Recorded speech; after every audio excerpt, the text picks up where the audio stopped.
Bomba atômica de Flávio Dino em pleno final de semana. Olha, tem bolsonarista aí chorando. Por quê? Porque acabou a mamata, vão perder o mandato de deputados e a deputada também federal. O que aconteceu? Você deve estar se perguntando. Pois bem, desde que teve a eleição em 2022, tinha uma coisa que não estava bem definida pelo TSE e pelo STF, que eram as regras do coeficiente eleitoral. Acontece que você deve saber, no Brasil, é assim, você vota para deputado e não são os deputados mais votados que são eleitos. Não, em vez disso, tem um quociente eleitoral, ou seja, pegam todos os votos que teve um partido, até aquele candidato que teve um voto, entra nesse bolo e falam, ó, esse partido, essa coligação, tem direito ali, ó, teve, por exemplo, 30% dos votos, então eles têm direito a 30% dos deputados, mesmo que alguns deles não tenham tido muitos votos. Vamos supor, um partido tem um deputado que teve 1 milhão de votos,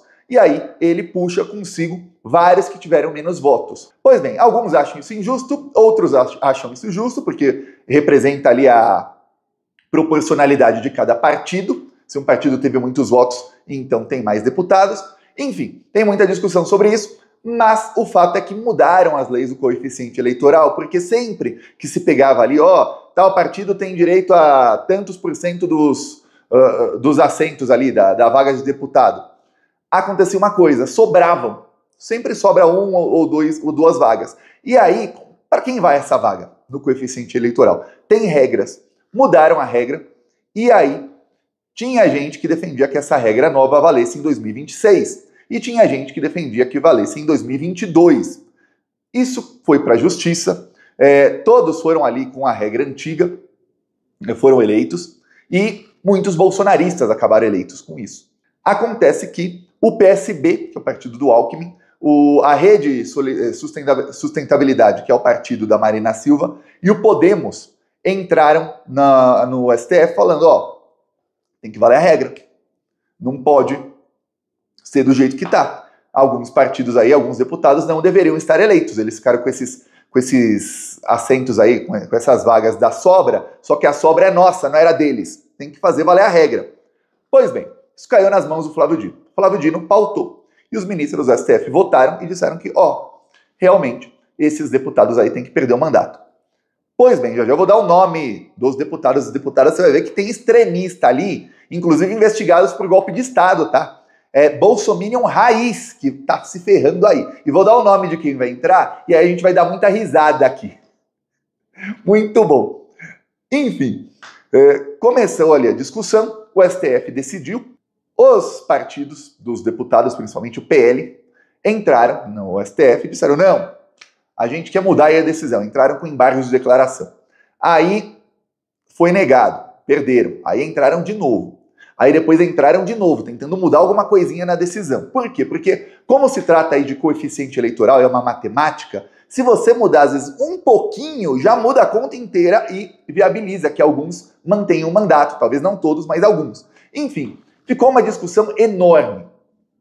Enorme. Acontece que isso estava travado aí já fazia muitos meses. A última vez que se teve notícia disso faz 7, 8 meses. Foi antes da eleição municipal. Para você ver como estava travado. Só que, eu avisei aqui, nos últimos meses, os partidos bolsonaristas aí, não só o PL, mas todo o bolsonarismo que está ali no centrão, que é chamado de centrão pela imprensa, mas é na verdade um direitão. Pois bem, eles começaram a atacar o STF. E eu avisei na semana passada, eu falei, olha, vai ter retaliação. E prepara que vai ter bomba do Flávio Dino em investigações ou inquéritos, enfim, em processos que ele é relator, tá? Flávio Dino não vai deixar barato esses ataques do bolsonarismo ao STF, ataques ao Alexandre de Moraes, ataques até com a anuência do presidente da Câmara dos Deputados, que é o Hugo Mota, que pautou ali e articulou para que tivesse uma votação muito grande para salvar o Ramagem e para anular o processo do Bolsonaro. Teve 309 votos, mais votos do que precisa para uma PEC. Ou seja, para salvar o Bolsonaro e garantir impunidade a quem tentou matar um ministro do STF, além do Lula e do Alckmin, tinha mais votos do que precisa para mudar a Constituição, para você ver o tanto de golpista que tem na Câmara dos Deputados, e sempre que alguém falar, olha, porque o Lula está entregando um cargo ou alguma coisa assim para o Centrão, saiba, são esses bandidos que o Lula tem que lidar. Ele não tem maioria mesmo. não, nem perto, né? Você vê, 309 votaram aí para dar impunidade a quem tentou matar o Lula, o próprio Lula. Pois bem, voltando aí ao caso, eu falei, ó, vai ter aí agora, vai começar a ter retaliação da STF. Então, não se surpreenda se algumas operações acontecerem nas próximas semanas. A polícia tem obviamente, a sua velocidade de investigação, mas às vezes acontece que a polícia faz um pedido para o ministro do STF e ele deixa o pedido lá. E demora 1, 2 semanas para decidir. E aí quando vem um ataque forte ali, ele decide. Já ia decidir que sim, mas aí ele manda a decisão, a polícia organiza a operação. Às vezes, eles não combinam ali o timing, a polícia às vezes demora semanas para preparar uma operação. Às vezes a operação é autorizada, por exemplo, em março, isso acontece em maio porque a polícia está ali preparando tudo, é uma operação, às vezes em vários estados, então tem que ter ali todo o aparato da polícia em cada estado, saber o que vão procurar. Então, não se surpreenda se tiver aí bomba, mais bomba ainda nas próximas semanas contra esses políticos do Centrão. Por isso que, falei aqui num vídeo passado, eles se reuniram com o Gilmar Mendes e fizeram ali o encontro dos desesperados, implorando ao Gilmar Mendes, e olha, para chegar no nível do cara falar na frente de um ministro do STF que ele quer que anule investigações contra si, é porque o nível do desespero passou de todos os patamares. O cara tá assim, eu vou ser preso, eu preciso interferir aqui.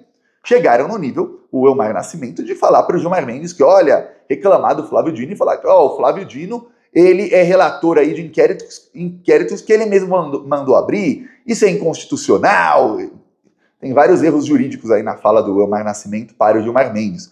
Primeiro, que o Flávio Dino não é relator do inquérito contra o Elmar Nascimento. Esse é o primeiro. Elmar Nascimento, vamos lembrar, braço direito do Arthur Lira. O segundo ponto aí é que o Elmar Nascimento, o inquérito contra ele, além de não ser o Flávio Dino o relator, o Flávio Dino não mandou ali abrir o inquérito de ofício. A Polícia Federal pediu para abrir o inquérito, o Flávio Dino abriu.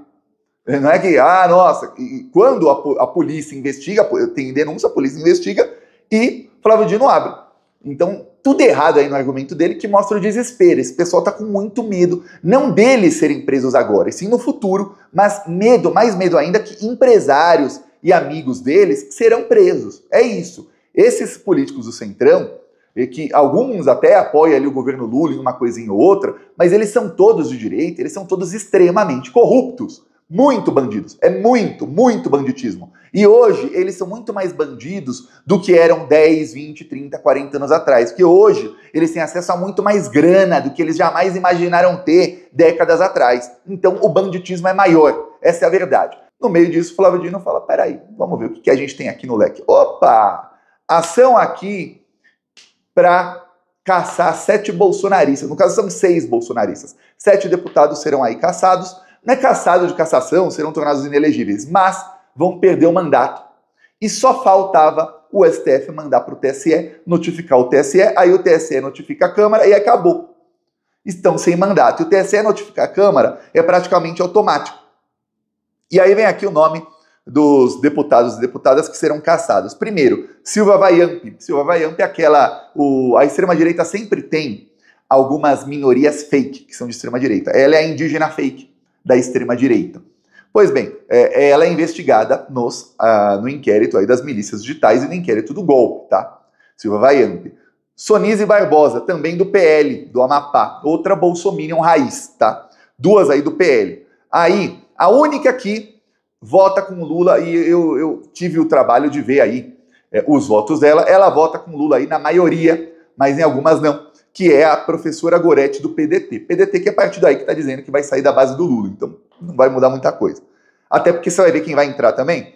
Augusto Pupi do MDB do Amapá, outro aí que não fecha com Lula em tudo, inclusive em muitas coisas fecha com o bolsonarismo. Lázaro Botelho do Partido Progressista do Tocantins, esse bem fechado aí com a extrema-direita. Gilvan Máximo, do Republicanos do Distrito Federal, não é o Gilvan que está suspenso por 3 meses porque estava xingando todo mundo, aí xingou a ministra Gleisi, tudo mais. Não, é outro Gilvan, outro bolsonarista também. E Lebrão, do União Brasil de Rondônia, esse outro aí que vai perder o mandato, outro aí que fecha com a extrema-direita, União Brasil, a fusão do PSL, que é o partido de extrema-direita que elegeu Bolsonaro, com o DEM. DEM é o partido que era o antigo PFL, que é o partido do ACM Neto, é um partido que sempre teve um pé e meio na extrema-direita, eles sempre eram aquela direita mais radical ali, que estava sempre ao lado do PSDB tentando destruir o Brasil. Esse é o União Brasil, tá? Tem até ministro no governo Lula, mas não fecha com o Lula, inclusive já teve um monte de ruído, inclusive um dos ministros que, ó, você vê os bandidos desse partido, um que era o Juscelino Filho, que era ministro das comunicações do Lula, foi aí denunciado por crime pelo Procurador-Geral da República, e aí foi demitido pelo Lula, e aí colocaram outro. Lá teve até briga no partido, chegaram a indicar um para ser ministro, e aí o cara não aceitou, não queria ser ministro porque ele prefere ser líder do partido, porque o ministério não tem muita verba para roubar. E sendo líder do partido, tem muito bolsolão, que são verbas de bilhões que os congressistas têm hoje. Então hoje está valendo mais ser líder do partido e ter acesso aí a roubar muito, do que ser ministro da comunicação, que é quem lida aí com agências como a Anatel, com redes sociais. Não é o ministro da SECOM, que é a comunicação do governo, e sim das comunicações, que é quem lida aí com as empresas de redes sociais, com a Claro, Vivo, com as operadoras de telefonia, enfim, com tudo que tem a ver, até com TVs, etc., tudo que tem a ver com comunicação no Brasil. Veja, um ministério com verba alta, mesmo assim vale mais a pena para os caras ficarem na Câmara dos Deputados para roubar. Pois bem, perderam o mandato esses adeus. Em pleno fim de semana, o Dino já notificou o TSE, agora falta só notificar para a Câmara e tchau. Vou falar quem entra. Aí lembra que foi uma demanda do PSB, que é o partido do Alckmin, que é da base do Lula. Não fecha 100%? Não fecha. Trai muitas vezes? Trai. Mas na maioria, na esmagadora maioria, 80% ali, estão com o Lula. Eu peço a sua inscrição no canal. Seguimos aqui na luta. Falou!